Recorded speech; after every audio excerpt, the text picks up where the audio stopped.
लागू करा, कोण नाही म्हणताय. आमचं तर नम्र विनंती आणि आव्हान आहे सत्ताधारी पक्षाला. चर्चाच केली नाही ना. सत्ताधारी पक्ष कुणाशी चर्चा करतो हेच आम्हाला काही कळलं नाही. स्वर्गीय राजीव गांधींनी स्थानिक स्वराज्य संस्थांमध्ये पंचायत राजमध्ये महिला आरक्षणाचं बिल मांडलं. त्यावेळेस खास भाजप पक्षाने याच विचारधारेने महिला आरक्षणात तीव्र विरोध केलेला होता. हे ऑन रेकॉर्ड मी बोलतो. डिलिमिटेशन करायचं असेल तर त्याची सुद्धा निकष काय, या हेतूने डिलिमिटेशन बिल होतं, जेणेकरून पुढचे कायमचे वर्ष हुकुमशाहीच्या मार्गावर आपला देश एका विचाराने न्यावा अशी ही त्याची पावलं होती. म्हणून डिलिमिटेशनला विरोध होता. काँग्रेस पक्षाने नेहमीच महिला आरक्षणाच्या बाबतीत एक अत्यंत सकारात्मक नुसतं धोरण ठेवलं नाही तर ते धोरण प्रत्यक्षपणे अंमलात आणण्याचं काम हे काँग्रेस पक्षाने सातत्याने या ठिकाणी केलेलं आहे. काँग्रेस पक्षाचं आताही 16-17 एप्रिलच्या मांडलेल्या बिलला महिला आरक्षणाला विरोध नाही, नव्हता आणि येणाऱ्या काळात सुद्धा राहणार नाही. पूर्ण देशातील राज्यांना समान न्याय आणि समान हक्क लोकसभेत कसा मिळेल आकडेमध्ये हा स्पष्टपणे त्यांनी संवादातून चर्चेतून हे मांडलं पाहिजे. नमस्कार. आणि सर्व वृत्तपत्र आणि वृत्तवाहिन्यांच्या प्रतिनिधींचं मी स्वागत करतो. अखिल भारतीय काँग्रेस कमिटी व महाराष्ट्र प्रदेश काँग्रेस कमिटी यांच्या सूचनेवरून आज 16-17 एप्रिल रोजी जे केंद्र सरकारने लोकसभेमध्ये विधेयक आणलं त्या विधेयकाच्या संदर्भात माहिती देण्याकरता मी कोल्हापूर जिल्ह्याचा प्रदेश काँग्रेस कमिटीच्या माध्यमातून निर्णयाला निरीक्षक म्हणून आज इथं पत्रकार परिषद घेत आहे. महाराष्ट्राचे नेते आणि काँग्रेस पक्षाच्या विधान परिषदेचे गटनेते, राज्याचे माजी मंत्री, आम्हा सर्वांचे नेते आदरणीय बंटी पाटील साहेब, या ठिकाणी उपस्थित असणारे जिल्हा काँग्रेस कमिटीचे अध्यक्ष, शहर काँग्रेस कमिटीचे अध्यक्ष, महिला काँग्रेस कमिटीच्या अध्यक्षा, NSUI युथ काँग्रेस आणि काँग्रेस पक्षातील सर्व मंडळांचे अध्यक्ष, जिल्हा आणि शहर काँग्रेस पक्षाचे पदाधिकारी, जिल्हा परिषद पंचायत समितीचे आजी माजी सदस्य, कोल्हापूर महानगरपालिकेतले आजी माजी नगरसेवक, जिल्हा परिषदचे काँग्रेस पक्षाचे गटनेते व महानगरपालिकेचे काँग्रेस पक्षाचे गटनेते, इतर सर्व सहकारी संस्थांचे संचालक पदाधिकारी, मोठ्या संख्येने उपस्थित असणारे सर्व शहरातले जिल्ह्यातले कार्यकर्ते आणि उपस्थित बंधू-भगिनी, 16 एप्रिल रोजी लोकसभेमध्ये 131वी घटना दुरुस्ती विधेयक केंद्र सरकारने सादर केलं आणि 16 व 17 एप्रिल रोजी अचानकपणे देशामध्ये अनेक राज्यांमध्ये विधानसभेच्या निवडणुका असताना सुद्धा केवळ देशातल्या लोकांचं आणि त्या राज्यातील लोकांचं सुद्धा लक्ष वेधण्याकरता कुठलीही पूर्व सूचना न देता हे लोकसभेचं अधिवेशन 16, 17, 18 रोजी होण्यात आलं आणि त्यामध्ये महिला आरक्षणाच्या निमित्त सांगून खऱ्या अर्थाने जे डिलिमिटेशनचं बिल आहे, डिलिमिटेशनचं बिल हे देशातील केंद्र सरकारच्या सत्तेवर असणाऱ्या पक्षाने हे आपल्या देशाच्या लोकसभेमध्ये 16-17ला मांडलं गेलं. वास्तविक पाहता या संदर्भात सन 2023 रोजी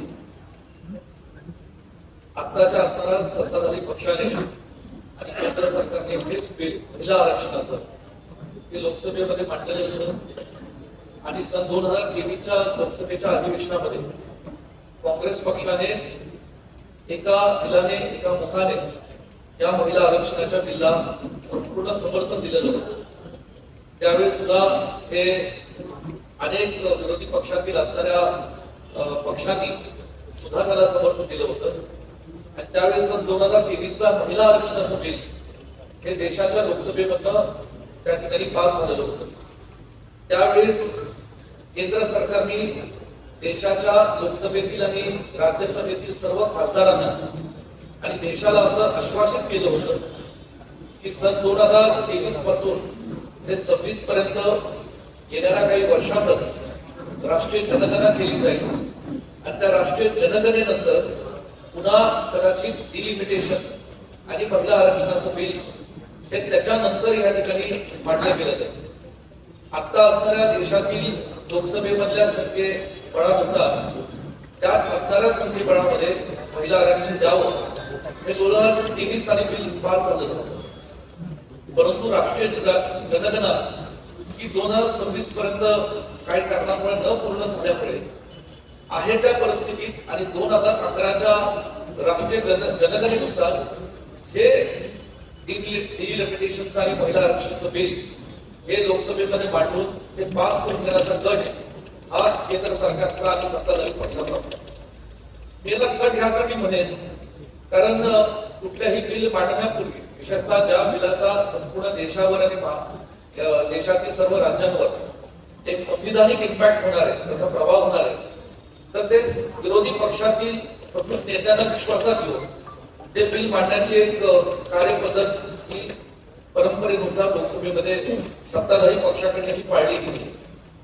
या लोकसभेचं बिल हे मांडत असताना ती काही पद्धत पाळली गेली नाही. अनेक सत्ताधारी विरोधी पक्षात असणाऱ्या पक्षातील नेत्यांची चर्चा संवाद या बिलाबाबतीत फारसं काही झाला नाही आणि महिला आरक्षणाच्या आड हे डिलिमिटेशनचं बिल सुद्धा या ठिकाणी मांडण्याचा प्रयत्न हा सत्ताधारी पक्षांनी जाणीवपूर्वक केला. खरं सांगायचं म्हणलं तर अनेक राज्यांमध्ये निवडणुका चालू होत्या. तमिळनाडूमध्ये निवडणूक अजून व्हायची होती, वेस्ट बेंगॉल या राज्यामध्ये निवडणूक अजून व्हायची होती, केरळमध्ये निवडणूक, पॉंडिचेरीमध्ये निवडणूक नुकतीच संपन्न झालेली होती, आसाममध्ये निवडणूक झाली होती. परंतु जाणीवपूर्वक हे 2-3 दिवसाचं अधिवेशन त्या ठिकाणी ठरवलं गेलं.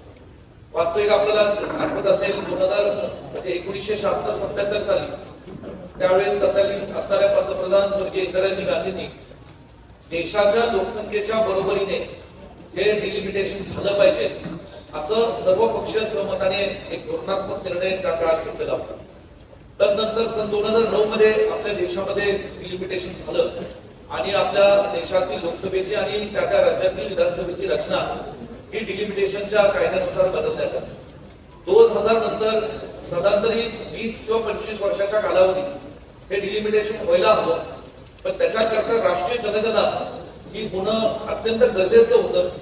हा सातत्याने मागणी ही काँग्रेस पक्षासह ही देशातल्या अनेक इतर पक्षातल्या प्रमुख नेत्यांची आणि पक्षांची मागणी होती. परंतु राष्ट्रीय जनगणना न केल्यामुळे अचानकपणे हा बिल डिलिमिटेशनचा लादण्याचा प्रयत्न हा केंद्र सरकारने केला आणि म्हणून केवळ काँग्रेस पक्षच नव्हे तर देशातल्या अनेक राज्यातल्या राष्ट्रीय पक्षांनी या डिलिमिटेशनच्या बिलला विरोध केलेला आहे. महिला आरक्षणाच्या बिलला काँग्रेस पक्षाचं हे नेहमीच समर्थन आहे, राहिलेलं आहे आणि येणाऱ्या काळात सुद्धा काँग्रेस पक्षाचं समर्थन आणि पाठबळ महिला आरक्षणाच्या बिलला राहणार आहे. म्हणून आपल्या सर्वांना माझी विनंती आहे की हे जे काही आज पक्षाकडून किंवा केंद्र सरकारकडनं चुकीच्या पद्धतीचे नेरेटिव्ह लोकांमध्ये मांडलं जात आहे, या नेरेटिव्हला खोडून काढण्याकरता अशी पत्रकार परिषद आम्ही काँग्रेस पक्षाच्या वतीने घेत आहे. मुळातच देशातल्या पहिल्या महिला पंतप्रधान स्वर्गीय इंदिराजींच्या नेतृत्वाखाली या देशामध्ये गरिबी हटावचा नारा झाला. तदनंतर या देशातील महिलांना आर्थिक सबलीकरण देण्याचं काम हे काँग्रेस पक्षाच्या विचारातून सातत्याने झालं. देशातल्या पहिल्या राष्ट्रपती आदरणीय प्रतिभाताई असतील, देशाच्या पहिल्या महिला लोकसभाच्या अध्यक्ष मागासवर्गीय समाजातल्या आदरणीय एक IAS officer, retired IAS officer Meera Kumar असतील आणि सातत्याने स्थानिक स्वराज्य संस्थांमध्ये 50% दिलेलं महिला आरक्षण जे काँग्रेस पक्षातनं दिलं गेलं आणि त्याचबरोबर प्रमाणे 1994 साली हे शासकीय नोकऱ्यांमध्ये सुद्धा आज महिला आरक्षण देण्याचा अत्यंत महत्वाचा आणि एक ऐतिहासिक निर्णय काँग्रेस पक्षाच्या सरकारने घेतला गेला हे आपण सर्वजण जाणत आहात. आणि म्हणून या सगळ्या पार्श्वभूमीवर काँग्रेस पक्ष नेहमीच आपल्या संस्कृती आणि परंपरेनुसार स्त्रियांना पुरुषांच्या बरोबरीने आपल्या समाज व्यवस्थेमध्ये स्थान मिळालं पाहिजे ह्या भूमिकेशी ठाम आहे. महिला आरक्षणाला 2023 ला काँग्रेस पक्षाने एकमताने समर्थन दिलेलं होतं. यंदाही येणाऱ्या काळात महिला आरक्षणाचं जेव्हा विधेयक मांडलं जाईल परत तर निश्चितपणे त्याला समर्थन देण्याची भूमिका ही काँग्रेस पक्षाची देश पातळीवर राहील. पण डिलिमिटेशन करत असताना कुठेही कुठल्याही राज्यावर कुठल्याही प्रांतावर अन्याय होऊ नये. एखाद्या राज्यावर फार मोठं त्या ठिकाणी सुद्धा त्या डिलिमिटेशन मध्ये कुठेतरी मिळतंय आणि काही राज्यांवर या डिलिमिटेशनच्या माध्यमातून लोकसभेच्या आकडेवारीमध्ये अन्याय होतोय. हे जेव्हा विरोधी पक्षातल्या अनेक पक्षांना लक्षात आलं तर कुठेतरी त्याच्यात समानता राहिली पाहिजे आणि ती समानता ही लोकशाही टिकवण्याकरता आपल्या संविधानाच्या विचारानुसार ही देशातल्या प्रत्येक राज्यातले समान प्रतिनिधी किमान त्या लोकसभेमध्ये गेले पाहिजे. अशा हेतूने या ठिकाणी आज या बिलला विरोध करण्यात आलेला आहे. म्हणून आज मी आपल्या सर्वांना या पत्रकार परिषदेच्या माध्यमातून सांगू इच्छितो की काँग्रेस पक्षाने नेहमीच महिला आरक्षणाच्या बाबतीत एक अत्यंत सकारात्मक नुसतं धोरण ठेवलं नाही तर ते धोरण प्रत्यक्षपणे अंमलात आणण्याचं काम हे काँग्रेस पक्षाने सातत्याने या ठिकाणी केलेलं आहे. आज आपल्या महाराष्ट्राच्या इतिहासात आपण पाहिलं तर या ठिकाणी अनेक म्हणजे महाराष्ट्राला 1960 साली स्वातंत्र्य आणि एकीकरण होण्यापूर्वी आणि त्यानंतर सुद्धा महाराष्ट्राच्या पहिल्या मंत्रिमंडळापासून स्वर्गीय यशवंतराव चव्हाण साहेबांच्या मंत्रिमंडळापासून नेहमीच महिला कॅबिनेट मंत्री आणि अनेक महिला या विधानसभेतल्या सदस्य महाराष्ट्राच्या मंत्रिमंडळात राहिलेल्या आहेत. आणि म्हणून काँग्रेस पक्षाचं धोरण हे महिलांच्या पाठीशी खंबीरपणे उभं राहण्याचं हे जे काही भाजपचं चुकीचं नेरेटिव्ह या ठिकाणी आहे ते करून या ठिकाणी आम्ही करत आहोत. आपण पाहताय आजही ज्या काही विचारधारेच्या बरावर आज भाजप या देशामध्ये काम करते त्या विचारधारेमध्ये अजूनही महिलांना त्या ठिकाणी समानतेने पाहिलं जात. म्हणून आज पुरोगामी विचार असणाऱ्या कोल्हापूर जिल्ह्यामध्ये ज्या कोल्हापूर जिल्ह्याच्या माध्यमातून छत्रपती शाहू महाराजांनी संपूर्ण महाराष्ट्रालाच नव्हे तर देशाला एक अत्यंत चांगला विचार देण्याचं काम केलं. त्या छत्रपती शाहूंच्या या मातीमध्ये आज महिलांच्या संरक्षणाचं आणि महिलांना ताकद देण्याचं काम या जिल्ह्यातले सर्व काँग्रेस पक्षाचे कार्यकर्ते नेते आदरणीय बंटी पाटील साहेब यांच्या मार्गदर्शनाखाली नेतृत्वाखाली करतायत. याचा संपूर्ण महाराष्ट्राला अभिमान आहे, आम्हाला अभिमान आहे. म्हणून या ठिकाणी आज मोठं नेरेटिव्ह सत्ताधारी पक्षाकडे केलं जात आहे. त्याच्यावर या ठिकाणी आम्ही पत्रकार परिषद या ठिकाणी केली. धन्यवाद. प्रश्न तुमचे काही प्रश्न असतील? पंतप्रधान मुख्यमंत्री म्हणतात की बाबा हे नवीन आणणार, तुम्ही किती विरोध करा पण आम्ही पुन्हा आणणार आणि पुन्हा मंजूर करणार म्हणतात. मग 2023 ला काय झालं किंवा कसं बघतात? नाही, आपल्याला आठवत असेल स्वतः पंतप्रधानांनी 2023 ला जाहीर देशाला सांगितलं होतं की आम्ही पहिलं आरक्षण या ठिकाणी पास केलेलं आहे. त्यानंतर मुख्यमंत्री देवेंद्र फडणवीस साहेबांनी सुद्धा ट्विट केलेलं होतं की आम्ही पंतप्रधानांचे अभिनंदन करतो, त्यांनी या ठिकाणी महिला आरक्षण आणलं. महिला आरक्षण कुठल्या सरकारने आणलेलं नाही, कुठल्या पक्षाने आणलेलं. 23 ला मी पुन्हा एकदा सांगतो, कायद्यानुसार 2/3 मेजॉरिटी लोकसभेमध्ये या ठिकाणी लागते. 2/3 मेजॉरिटी झाल्यानंतर लोकसभेतनं बिल हे राज्यसभेमध्ये जात असतं आणि त्यावेळेस 2/3 नव्हे 2/3 पेक्षा जास्त मेजॉरिटी ही केवळ आणि केवळ काँग्रेस पक्षाने दिलेलं होतं. आणि काँग्रेस पक्षाचे जे काही इतर समविचारी मित्र पक्ष असतील त्यांना एकत्रित करण्याचं काम आम्ही भूमिका काँग्रेस पक्षाने केली आणि म्हणून त्या ठिकाणी ते बिल पास झालं. हे कुणी नाकारू शकत नाही. 2023 ला सुद्धा हे बिल होत असताना काँग्रेस पक्षाचं प्रचंड मोठे योगदान आहे. 2023चं बिल हे आज लागू आहे. पण तुम्ही राष्ट्रीय जनगणना का केली नाही याचं उत्तर आजही सत्ताधारी पक्ष या देशातल्या जनतेला देऊ शकत नाही. आणि म्हणून जाणीवपूर्वक या ठिकाणी डिलिमिटेशन आणि महिला आरक्षण त्यांनी बिल या ठिकाणी मांडलं. तर डिलिमिटेशन मध्ये ज्या काही या ठिकाणी तरतुदी आहेत त्या देशाच्या लोकशाहीला काही योग्य नाही हा विषय अनेक लोकांनी मांडला आणि म्हणून विरोध हा डिलिमिटेशनच्या बिलाला होता, महिला आरक्षण बिलाला नव्हता.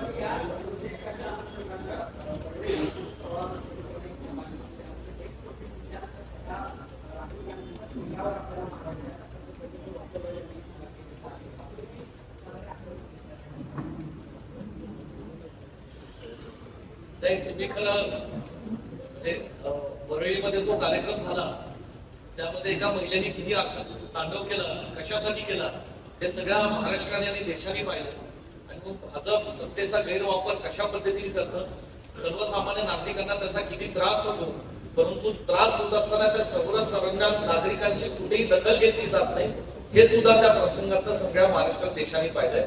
आणि मुळात ज्या महिला तिथे आल्या होत्या अनेक वृत्तवाहिन्यांनी त्यांची मुलाखती त्या महिलांच्या घेतल्या अनेक महिलांना सुद्धा माहित होतं की आमच्या औषधी कशाला घेतल्या जात आहेत, अशा भावना त्यांनी व्यक्त केल्या. आम्हाला नुसतं बोलवलंय आणि आम्हाला नुसतं सह्या करायला सांगितलंय. कशासाठी सह्या घेतल्या जात आहेत, कोण सह्या घेत आहे, काही त्यातल्या अनेक महिलांना माहित नव्हतं. अशा पद्धतीने रेटून एखाद्याचं काम चुकीच्या पद्धतीने करण्याची सवय ज्या पक्षाला सत्ताधारीला लागलेली आहे, त्या पद्धतीने त्यांनी तो कार्यक्रम केलेला, तो इव्हेंट होता, असं माझं स्पष्ट मत आहे. काँग्रेसनं साहेब काँग्रेसनं महिला आरक्षण हमी पाडलं, आता भाजपनं आता प्रचार सुरू केलेला आहे. पण एक मोठा आहे ठरवण्यासाठी काँग्रेसची जबाबदारी आहे, पण हे काँग्रेस करण्यात कमी पडते असं वाटतंय का?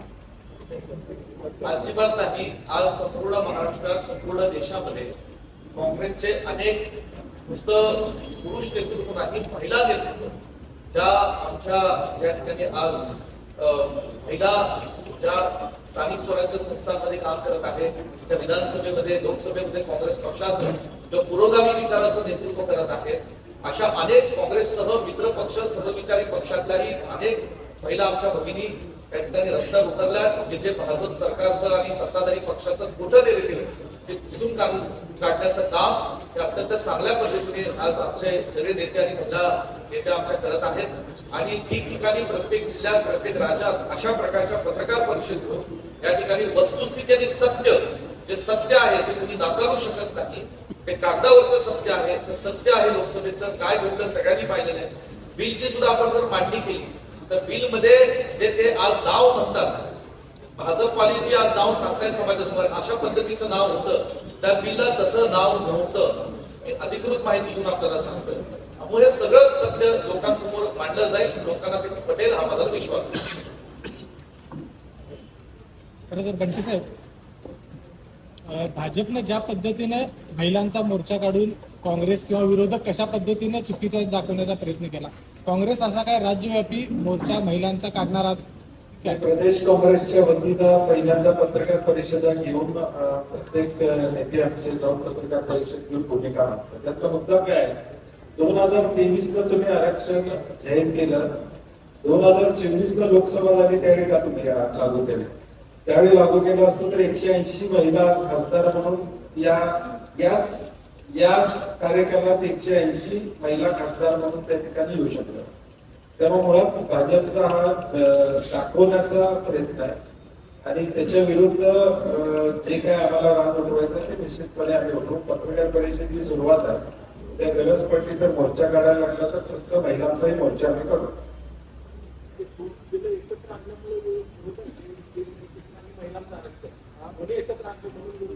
डिलिमिटेशनला डिलिमिटेशनला विरोध आहे, कारण की डिलिमिटेशन मध्ये आपण बघितलं की पॉप्युलेशन कंट्रोल ज्या राज्यांनी केलेला आहे त्या राज्यांच्या साधारणपणे अन्याय होतो. पॉप्युलेशन कंट्रोल ज्यांनी केलेलं आहे, पॉप्युलेशन कंट्रोलचे मेजर जे घेतलेले आहे आणि मग खासदार वाटते की निधी वाटतो आणि मग त्या पद्धतीनं निधी त्या राज्याला मिळत नाही, ही सार्वत्रिक भूमिका आहे. आणि डिलिमिटेशन कुठल्या नियमानं करणार, तुम्ही त्याची नियमावली काय करणार, ते सरकारच्या हातातलं एक शस्त्र असणार आहे का उद्या, अशा सगळ्या शंका विरोधी पक्षानं 10 दिवस आधी केल्या होत्या. खरगे साहेब असतील, सोनिया गांधीजी असतील, यांनी पत्र पाठवून सांगितलं होतं की तुम्ही आधी बैठक घ्या विरोधी पक्षाची, आम्हाला विश्वासात घ्या, ही प्रोसेस तुम्ही कशी करणार, तोपर्यंत करू नका. त्यामुळे हा षड्यंत्र होता. महिला आरक्षण भाजपला लागूच करायचं नाही, हा मूळ अजेंडा महिला आरक्षण त्यांना लागू करायचं नाहीये. मुख्यमंत्र्यांनी या विषयावर खुल्या चर्चेचं आव्हान दिलेलं आहे. माझ्या स्तरावरचा नेता पाहिजे अशी त्यांची अट आहे.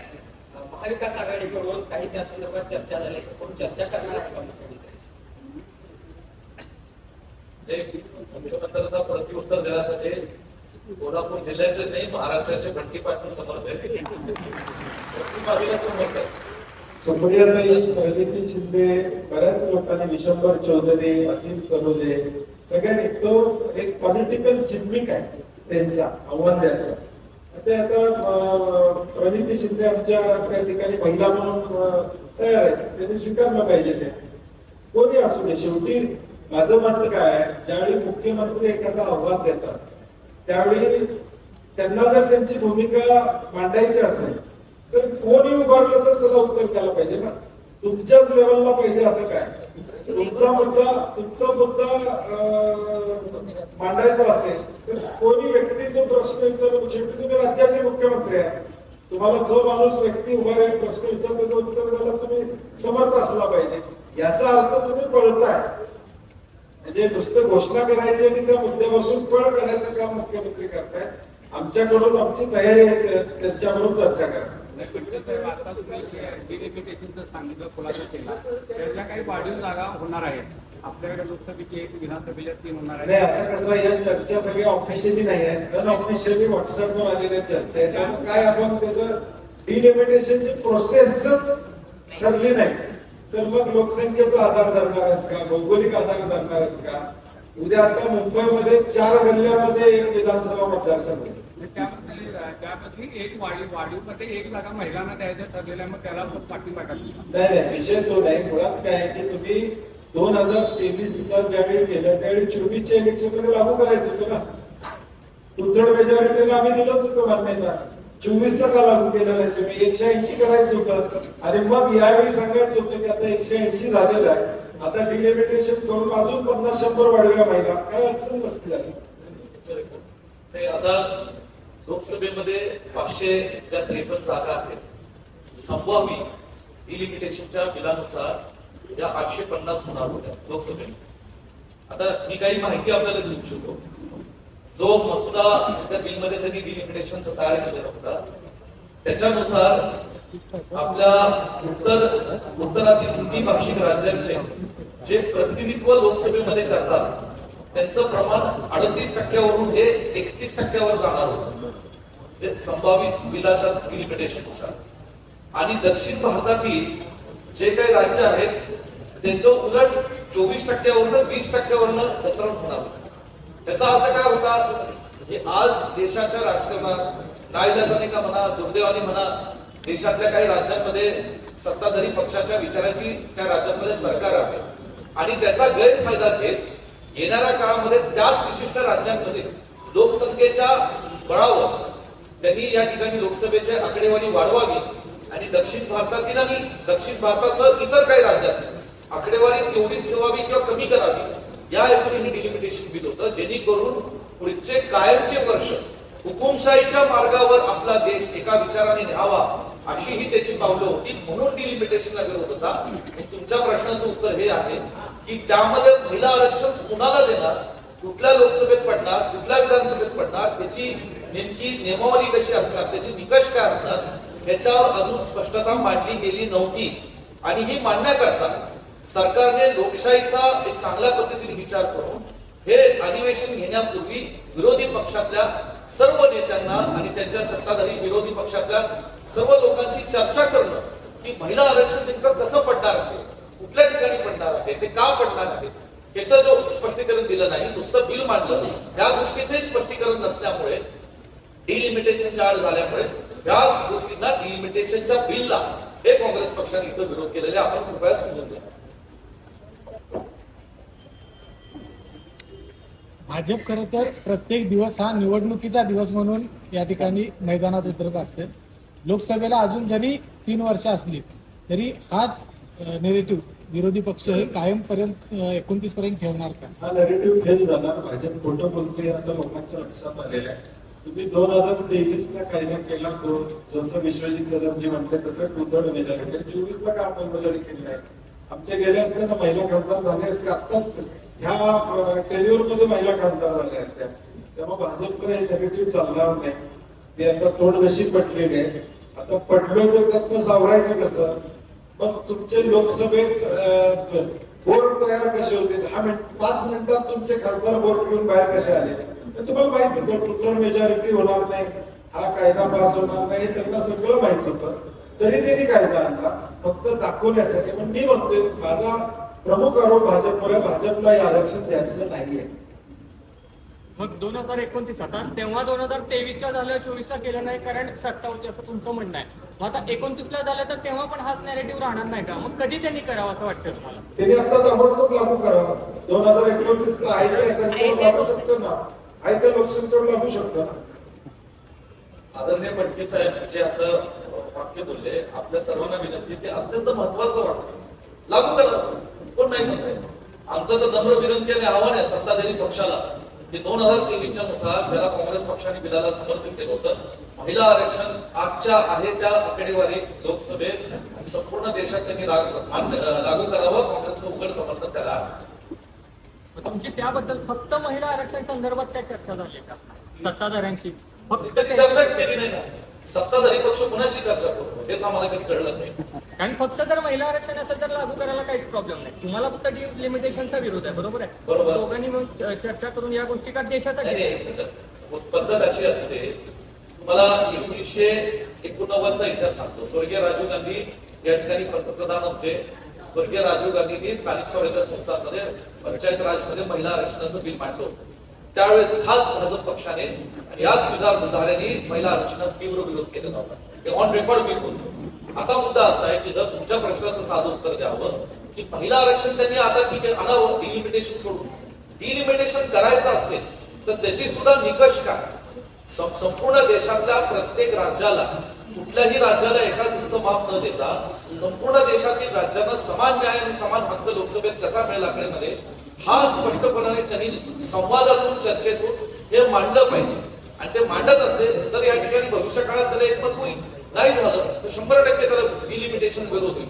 महिला आरक्षण आज मी स्पष्ट सांगतो, कधीही त्यांनी या ठिकाणी फक्त महिला आरक्षणाचं बिल पुन्हा मांडावं. या ठिकाणी पूर्ण काँग्रेस पक्षाचं समर्थन निश्चितपणे त्याला राहील. काँग्रेस पक्षाचं आताही 16-17 एप्रिलच्या मांडलेल्या बिलला महिला आरक्षणाला विरोध नाही, नव्हता आणि येणाऱ्या काळात सुद्धा राहणार नाही. असं वाटत नाही का की घराणेशाही याच्यामुळे मजबूत होऊ शकते? कारण अशी परिस्थिती आहे की काही नेते जे आहेत ते आपल्या सून असेल, मुलगी असेल यांना राजकारणात असतात. याच्यामुळे घराणेशाही मजबूत होईल असं मला समजलं. काय म्हणलं? महिला आरक्षणाला घराणेशाही मजबूत होईल मजबूत. असं का नाही, कर्तृत्व महिला त्यामध्ये या ठिकाणी येऊ शकतात ना. कारण शोभे नसलेल्या अनेक महिला आहेत. आता आम्ही मागे जो बोर्ड ठेवला त्याच्यावर लक्षात येईल की काँग्रेसनं महिलांचा सन्मान किती ठेवलेला आहे. आणि खऱ्या अर्थानं काँग्रेसनंच महिलांचा सन्मान ठेवलेला हे गेल्या 70 वर्षामध्ये आपल्याला लक्षात येईल.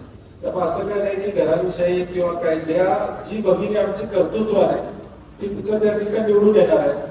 आणि राजीव गांधींनी जी संकल्पना दिली त्यामुळं आमच्या आता आजूबाजूला 17 नगरसेविका बसले त्या राजीव गांधींचे पुण्य आहे. सर, या विधेयकाच्या वेगळा एक प्रश्न आहे. विधान परिषदेसाठी आता सगळे घडामोडी सुरू झालेल्या आहेत. महाविकास आघाडीला संख्याबळानुसार 1 जागा मिळणार आहे. ती जागा अवधूत ठाकरेंनी लढाव्यात त्याचा आग्रह देखील महाविकास आघाडीचा आहे. उद्धव ठाकरे अजून देखील ती निवडणूक लढण्यासाठी तयार नाहीत असं दिसतंय. काय या सगळ्या तशी काय आमच्यामध्ये चर्चा नाही. प्रदेशाध्यक्ष उद्धव ठाकरे साहेबांना परवा दिवशी भेटलेले आहेत, त्यांची चर्चा झालेली आहे. काँग्रेसनं स्पष्ट भूमिका आम्ही मांडलेली आहे की उद्धव साहेब असतील तर त्याबद्दल चर्चेचा काय अडचण नाहीये. परंतु दुसरं कोण असेल तर महाविकास आघाडी म्हणून आम्हाला बैठक घेऊन निर्णय घ्यावा लागेल. कारण की आजची विधान परिषद झाल्यावर पुढं राज्यसभा आहे, पुढं परत विधान परिषद आहे. विदर्भातल्या स्थानिक म्हणजे शिक्षक आणि पदवीधर या निवडणूक आहेत. पुणे विभागातल्या पुणे शिक्षक पदवीधर या निवडणूक आहेत. त्यामुळे महाविकास आघाडी म्हणून एकत्रित चर्चा करतो. आत्ताची स्थिती तरी तुम्ही जे सांगताय ते काय तथ्य नाही. आत्ताच्या स्थितीत तरी ते तयार आहेत अशी आमची माहिती आहे.